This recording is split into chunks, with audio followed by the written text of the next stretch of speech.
Hey VC, it's Joe coming at you from Planet 13, and this is my pickups for November 2020. I didn't grab anything for Record Store Day this year because I'm kind of broke after the previous three Record Store Day drops, and there wasn't too much that interested me. There was some cool stuff that, yeah, I wouldn't mind having, but I didn't want to pay the prices, and I didn't want to head out to any record stores either because the city I live in, it's next to Toronto basically, and they've locked down Toronto due to the pandemic, which doesn't really mean much. They kept all the big box stores open, like your Costco, your Walmart and whatnot, but they shut down all the independent stores that they can only do like curbside or whatnot.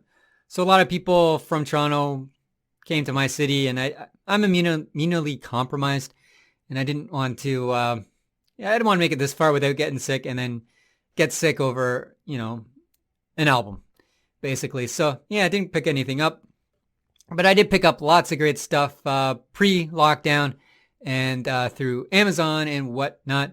The funny thing about Amazon is, like, I do a lot of pre-orders. And pre-orders tend to be delayed. And when you pre-order on Amazon, they don't charge you until they ship it. And I've been pre-ordering since June for a few things, mostly because it's pretty cheap. Usually when you pre-order, it's like 50% off. It's insane prices. They're all like in a $20 range or under. And when they get released, they're like 40, $50. It's nuts.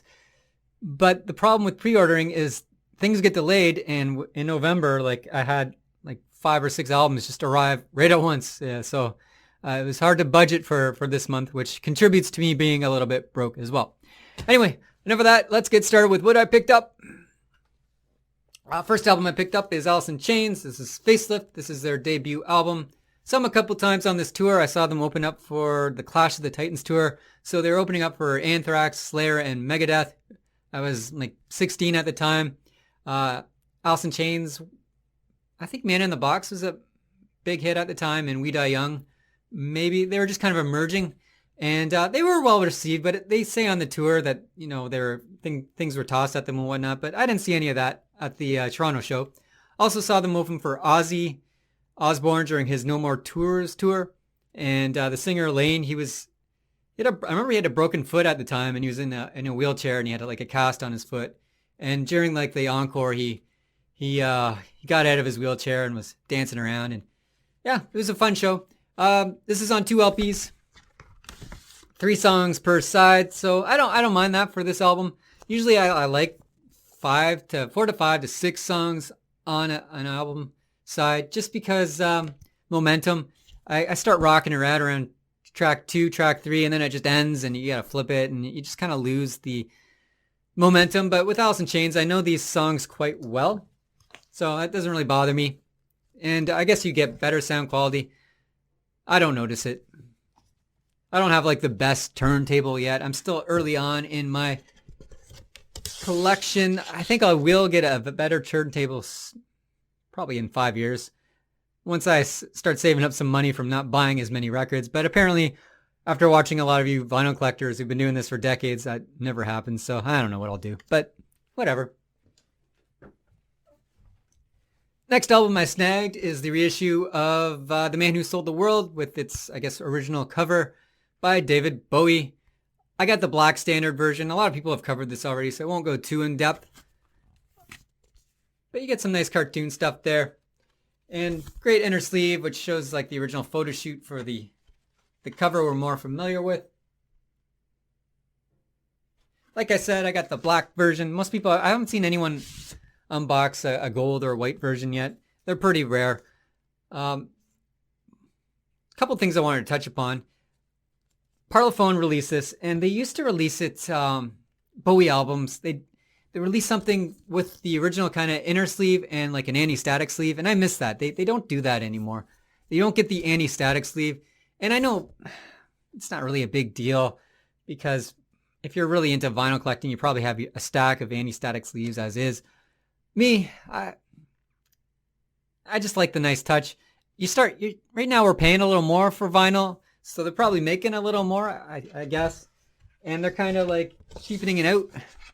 Like, I always kind of thought Parlophone was like a premium label because they put everything in an anti-stack sleeve and include the original. And because they stopped doing that, I just don't get excited for their releases anymore. And I know that's kind of petty or whatnot on my part, but I just figure I'm paying a little more. I should still kind of get the same. But anyway, this does sound good. A lot of people rank this as like one of their number one Bowie albums. That's not me. This is kind of like Bowie going into Ziggy Stardust, but he still has his folky side. I kind of like the glam Bowie and the low era Bowie a little bit better than his folky side, but this is growing on me. It's the first time I actually heard it.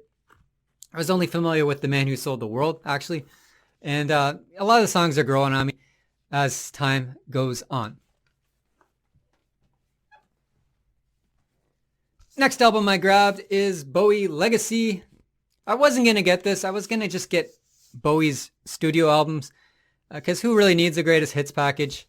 But this was pretty good. Like, I can't deny it. When I put it on, I'm like bopping my head.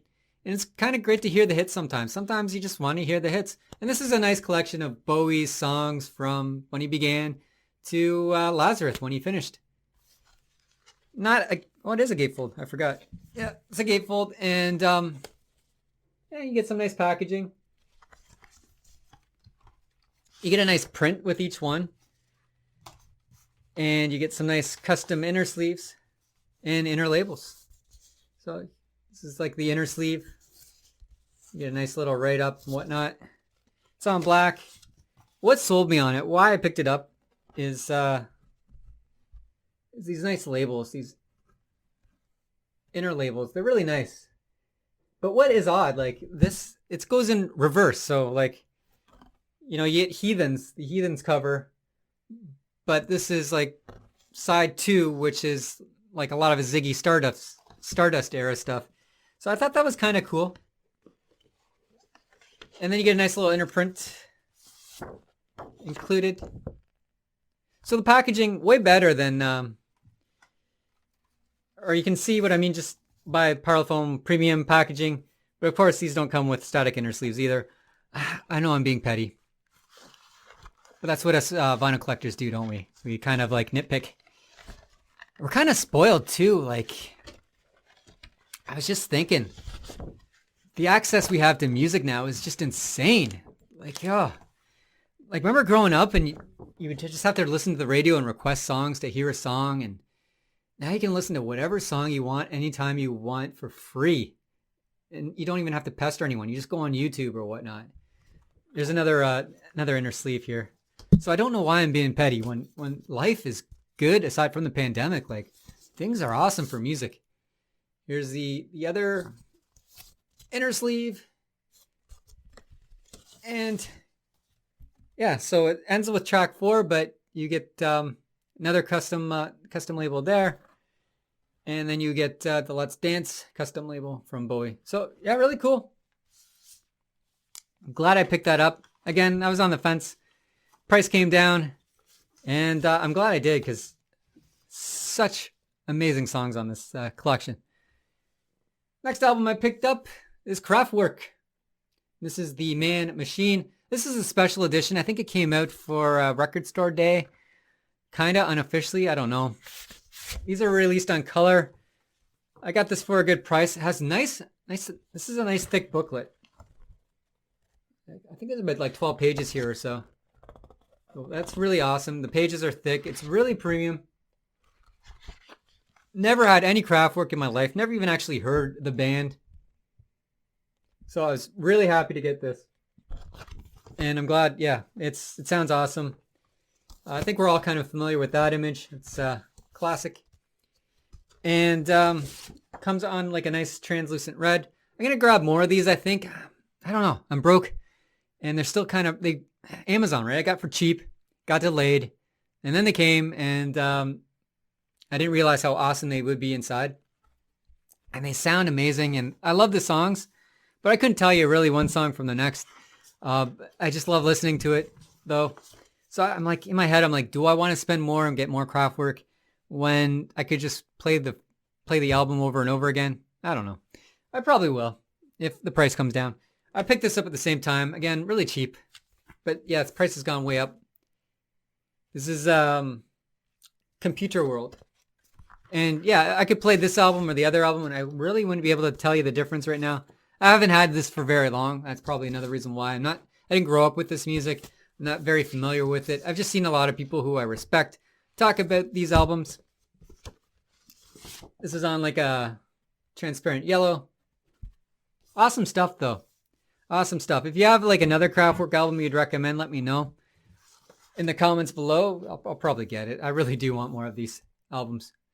And yeah, another custom inner booklet. Thick glossy pages. There's about 12 of them. Really good stuff. Awesome stuff. Awesome band too. I'm really enjoying them. And then I picked up this one. This is the reissue of The Final Countdown by Europe. I was only familiar with Carrie and The Final Countdown, of course. What's great is like The Final Countdown is like the first song on side one, so you don't have to, if you just want to hear that song, you don't have to wade through anything else. You can just amp yourself up for that. I just love that song. It just puts me in a good mood. But I do like the other tracks too. Even though I never really heard this album before, I'm rocking out to the whole album. It's great. I'm loving it. This came in like on a transparent, I'm colorblind. I guess they say it's purple. But I don't know.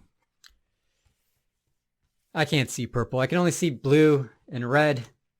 And like another problem with being colorblind is like they call red onions, but they're purple. And they call blueberries, but apparently they're purple. So I can see how it's confusing if you're already colorblind. Next album I picked up is this album by Thin Lizzy. What is it, Nightlife? Yeah, Nightlife. Again, I wasn't too familiar with Thin Lizzy other than the big hits. And so this year I've been collecting his albums when they come down in price. They've all been recently reissued. So when something goes on sale, I usually snag it. This is my fourth Thin Lizzy album to grab.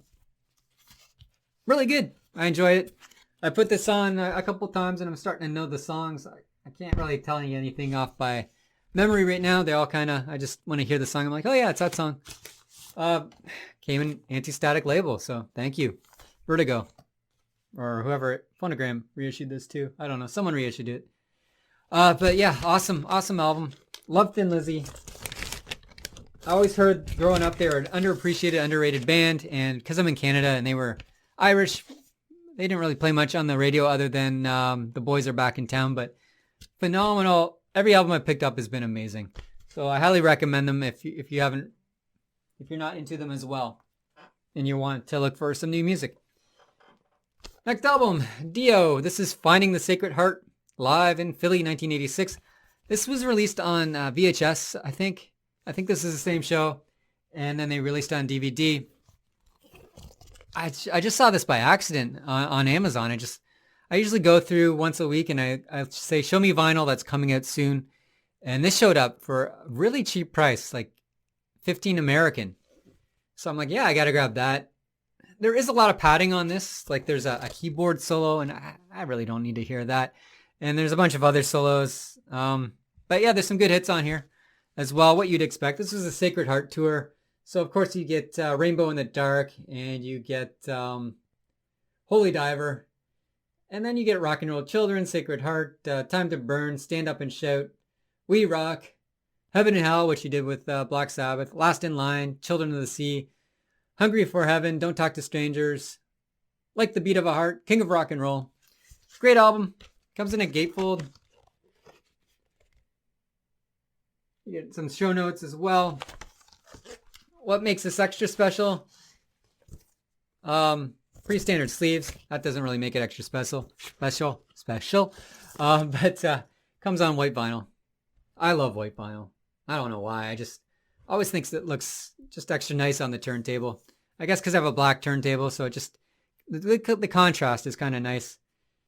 But yeah, I just always like white vinyl. It's my favorite. I like black vinyl as well. I like all vinyl, but white vinyl, when I see it, it's just a little extra special for me.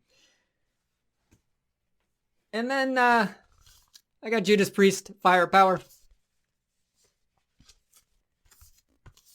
This is their latest album. It came down in price, 2 LPs. This is 3 or 4 songs per track, but they're long songs, so it kind of works. Awesome album, man. Like, I don't know. This is really good. I wasn't familiar with anything off here. I did see them live It was Deep Purple opened and then Judas Priest played. And a lot of people are complaining because it's not really the original band anymore. The two guitarists are kind of gone. They pulled out the one guitarist though for the show for a couple of songs.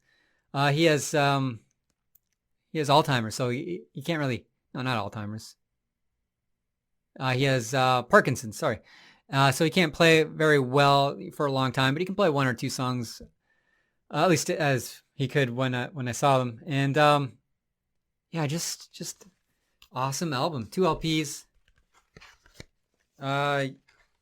Custom inner sleeves, of course. The lyrics. And really good album. If you like Priest, Firepower, highly recommend it.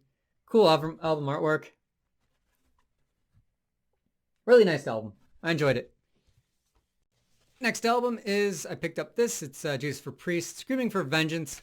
Here's the kicker, though. I didn't get Screaming for Vengeance. Inside, it's this album. Was it Defenders? I haven't been a huge Judas Priest fan. I'm just recently getting into them. I've seen them a couple times live, but I never had any albums really growing up. I had a couple, but they were taped off cassette, and I didn't listen to them that much. And I just didn't know I knew their hits, but I didn't know their in-between stuff. But said, I got this album in here, and I guess I could return it, but from what I've read, I bought it off Amazon. People return it like 5 or 6 times, and they kept getting this. There's a misprint. They haven't recalled it. And I gave this album a listen, and I enjoyed it. So I'm like, I just might as well keep it, and then maybe buy this used or something where I know it's actually Screaming for Vengeance inside, or another repress or whatever a couple years down the road, or I don't know what I'll do. But yeah, I was a little disappointed. I really like this cover art though, so that's another reason why I didn't return. I'm like, I like this cover, I like the album inside. I can remedy this later. Not a big deal. Also, there's a big debate of who is better, Iron Maiden or Judas Priest, and I grew up with Iron Maiden, and for years I would say Iron Maiden, but now, after listening to some Judas Priest, I gotta say Judas Priest. Better songs. Iron Maiden has some great songs, but they have a bit of filler. Judas Priest, every song's kind of rocking, and Halford's voice is amazing. But still love both bands. Another band, the new album, ACDC. This is their latest. I forget what it's called. Power Up. Apparently it comes on CD as well, where you can light up the cardboard. It's got like a little speaker. It plays like 30 seconds or 20 seconds or 15 seconds of a song. It's overpriced from what I saw. I think they wanted like $60 for it. And so I said, no way. Got this for a good deal because I pre-ordered. It was cheap. Cheaper than what you pay for now. And yeah, great album. It's, there's no hits on here. And I don't know if they'll do a lot of these live when tours start up again. I hope they do. But yeah, nothing burned into my brain. I've listened to this 7 times and I couldn't really tell you which track is which track yet. But everything sounds great. Everything sounds like there's good production and everything. Just nothing jumps out for me yet. And that might be remedied. But you know, with AC/DC, since I don't really know many of their material since the Razor's Edge. I know they did Rock or Bust, and then there's some Ice Cold, or I don't know, I forget what it's called. I don't know any of those songs. But this sounds great. It's AC/DC, right? And you get, I just have it on standard black, but you get a nice little inner sleeve, some custom artwork and whatnot. And gatefold, that image doesn't do much for me, but it's cool seeing everyone. This image I like a little bit better. You got Brian Johnson raising his arm. I think that's really cool. You had the AC/DC with Axl for a while doing the live stuff. And I saw that tour and it was great. A lot of people who complain about Axl Rose, a lot of people swallowed their pride and said, yeah, Axl did a good job. I thought he did a good job. Of course, I'd rather see Brian Johnson, but given the issues or whatever, it was nice they toured. And I think with Axl, he did a lot more of the songs with the previous singer. And I like that era a little bit better. So it was kind of fun for me to see some of those songs that I wouldn't normally see at an ACDC's concert. I love this custom inner sleeve or inner label of Malcolm, or not Malcolm, Agnes there. That's just awesome. I love that. And on the back, you get like a little lightning bolt. When I went to church years ago, they say this lightning bolt was like satanic symbol or whatnot. And I remember our youth pastor wanted us to bring in all our cassettes so we could burn them in a fire. And I was like, not doing that. uh, just signs of the time. I was during the satanic panic of the 80s, I guess. And I'm not knocking churches or whatnot. I mean, it is what it is. Without church too, I mean, you can have your own opinion, but without a lot of church stuff, you wouldn't have a lot of these bands, because a lot of bands got their start singing in church choirs and whatnot. So many people got started singing in churches, and with our school systems, I don't know about what it's like in America, but in Canada, the music system isn't funded like it used to be. So a lot of people, they learn to play music in churches. I did, for example. I took piano lessons, and the only way to learn how to play in front of an audience was at church. You would politely sit there and watch me kind of butcher Christmas music, at the Christmas season. Next album I picked up is Dance Hall at, I can't pronounce that, Last Point. This is John Parish and PJ Harvey. This is, I guess, mostly John Parish doing instrumental and PJ doing lyrics and vocals and whatnot. I don't know really what to think of this. I liked it. It's no Dry or Rid of Me, but it does sound fantastic. I liked it. Really avant-garde, if I pronounce that right. Really different stuff. I don't have much else to say about it. I haven't really listened to it a lot. I've only had this for 2 weeks. Again, pre-ordered, delayed by a few months. And I guess I should show you the inner sleeve or inner labels. That's what you get. Can't really, doesn't really show up too well. But yeah, really don't have an opinion on it. I know a lot of people, they think this is PJ Harvey's worst. If this is her worst, then she's doing well, because it sounded good to me. But I guess it's not everyone's cup of tea. Oh, I missed this one. ACDC Fly on the Wall. I picked this up. It was cheap. No big hits on here, other than I guess everyone might be familiar with Sink the Pink, because that was on the Maximum Overdrive soundtrack, which was like a bunch of hits, and then some songs off this.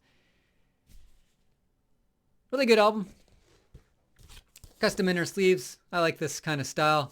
It's kind of traditional with AC/DC. And your standard basic label. So yeah, good album. Never really wasn't too familiar with this. I did have it on cassette, but it didn't get much play. And then went from cassette to CD pretty quick. Like I only had about 3 or 4 years on cassette, and then went right into CD. So stopped playing my cassettes. Never picked this up on CD. Got it on vinyl now, and I play it quite a bit, and I enjoy it. It sounds good. I'd say the new Power Ups vinyl has a kind of familiar sound to this.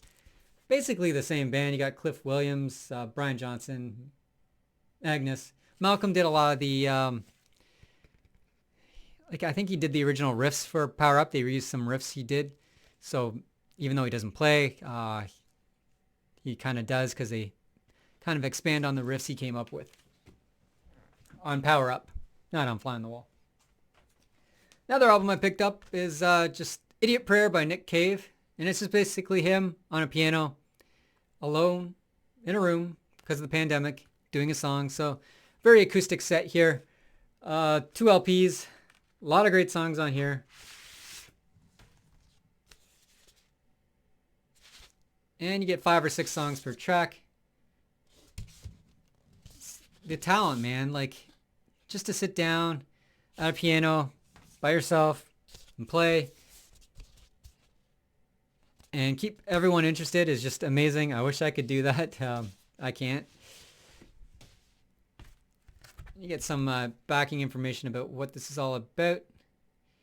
But yeah, Really good album. If you're not a Nick Cave fan, you probably wouldn't be into it. If you're a Nick Cave fan, you'd enjoy this, I think.